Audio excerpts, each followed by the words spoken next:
तो भाई शुरू करेंगे बर्नौली थ्योरम।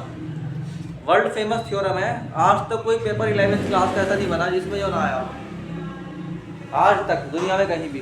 क्या नाम है? Bernoulli theorem.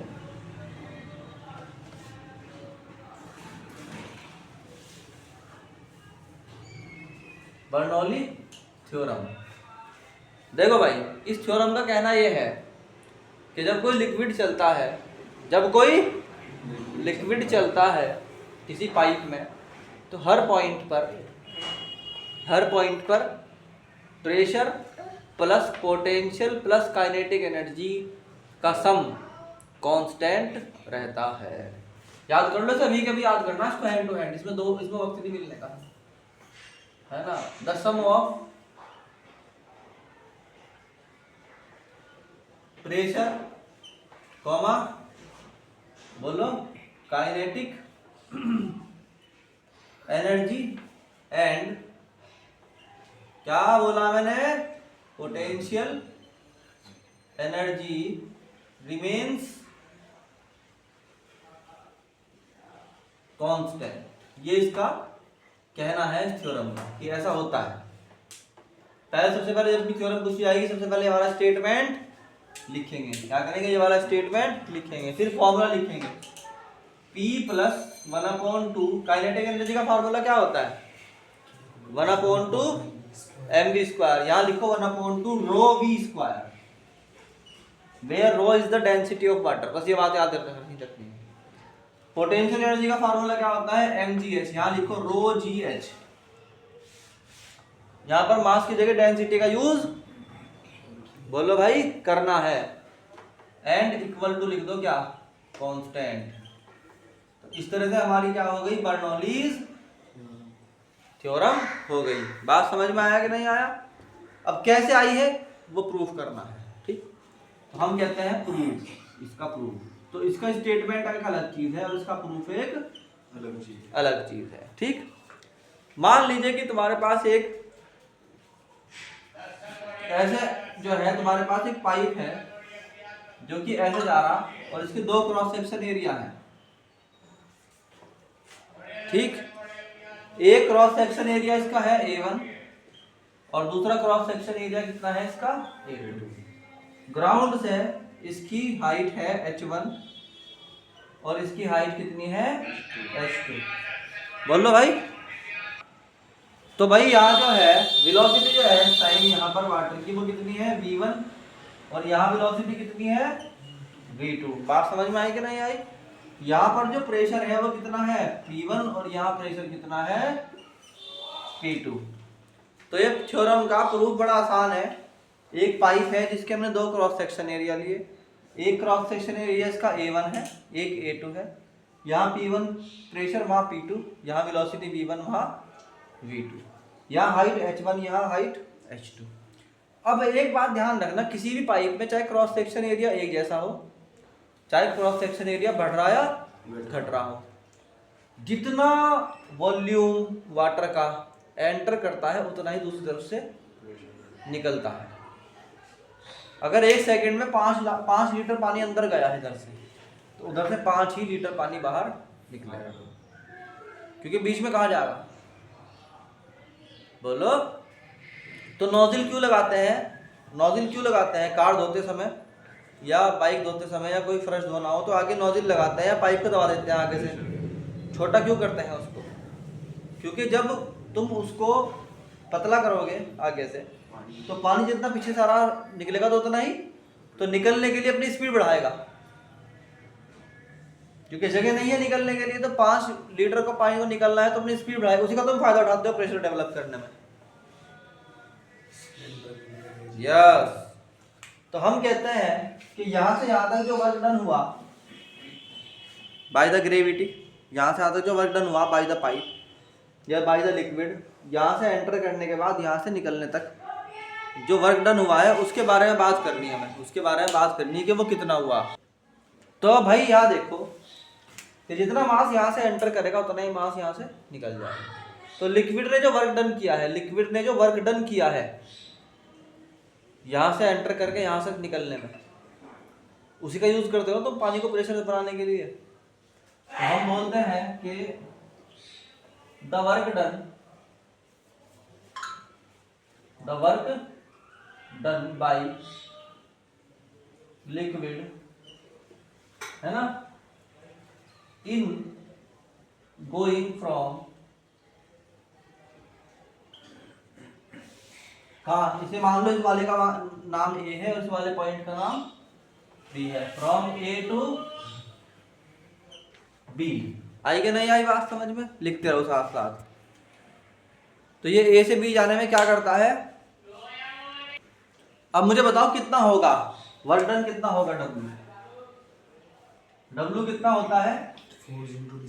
Change in pressure into, भाई कोई भी, भाई फॉर एग्जांपल ये डिस्प्लेसमेंट जो है वो यहाँ से x हुआ, तो यहाँ से भी क्या होगा? x होगा। क्या x1 हुआ तो यहाँ से x2 होगा। तो अगर वर्क डन करना होता है तो क्या फार्मूला होता है हमारे पास? P डेल्टा V या delta P into V।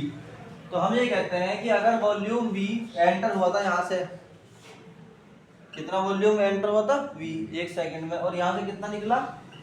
V ही निकलेगा। तो हम कहते हैं let the volume V of liquid enter भी करता है एंड एग्जिट, ठीक है नहीं है? देन वर्क डन कितना होगा भाई? अरे बताओ जरा, वर्क कितना होगा? Work P2 minus P1 into V, P2 minus P1 into V, equation number 1।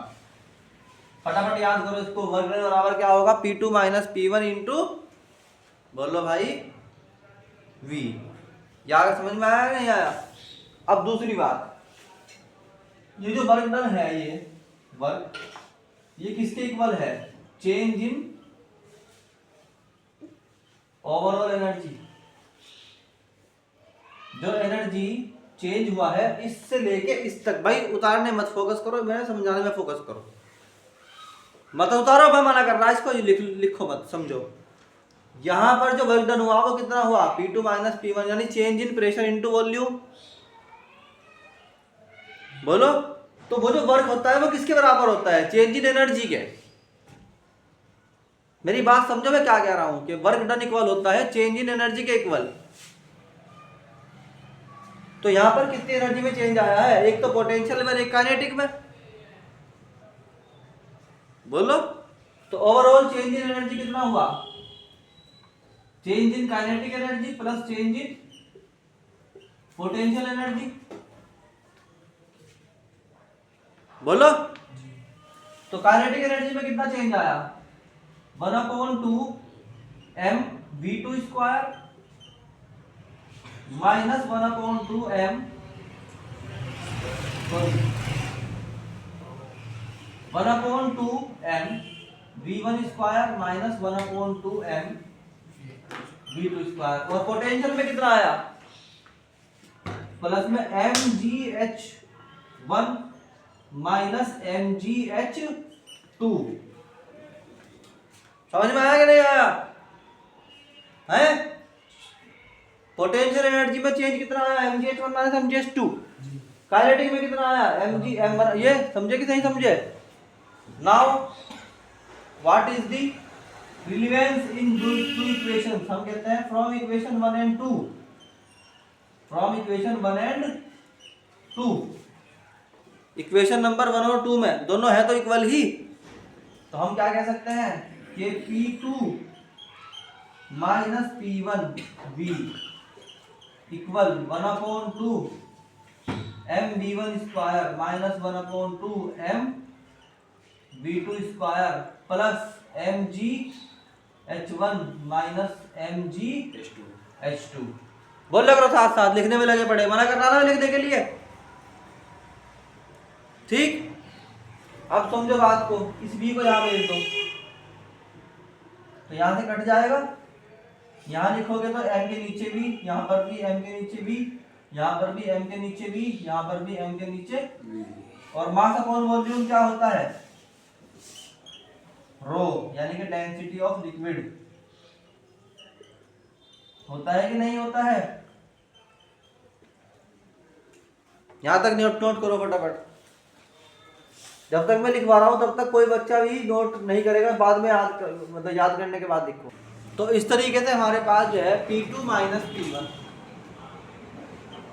आया है 1/2 rho V1 square minus 1/2 rho V2 square plus rho GH1 minus rho GH2।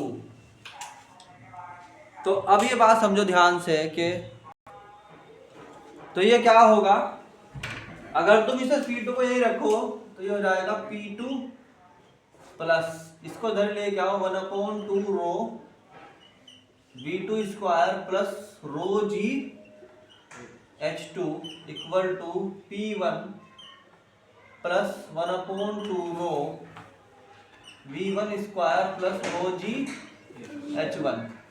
ठीक है, तो यहाँ P1 है, यहाँ P1 है, यहाँ P2 है, यहाँ V1 है, यहाँ H1 है, यहाँ। इसका मतलब क्या हुआ, pressure plus kinetic energy plus potential energy का सम क्या होता है, कांस्टेंट। यही क्या है, this is Bernoulli's theorem. Bernoulli theorem के बगैर आज तक कोई पेपर नहीं बन पाया, ध्यान रखना। इसलिए बहुत इंपॉर्टेंट है, याद करो, लिखो 5-5 बार लिख के याद करो।